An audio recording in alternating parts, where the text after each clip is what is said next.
साठी जागा बनवणं खूप कठीण होतं असं कमिटीने सांगून हात वरती केले. बघा, श्रेयसने 2024 मध्ये जेव्हा ट्रॉफी जिंकवली त्याच्यानंतर KKRने त्यांना रिलीज केलं 2025च्या IPL मध्ये.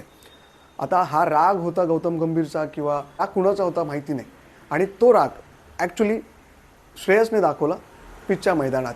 पंजाबचा कॅप्टन झाला आणि त्यांनी फायनलपर्यंत टीम पोहोचवली आणि त्यातून सिद्ध झालं की काहीतरी बिचकलं आहे, काहीतरी शिस्त आहे आतमध्ये. म्हणूनच श्रेयसने KKR सोडली पण ट्रॉफी जिंकून दिली.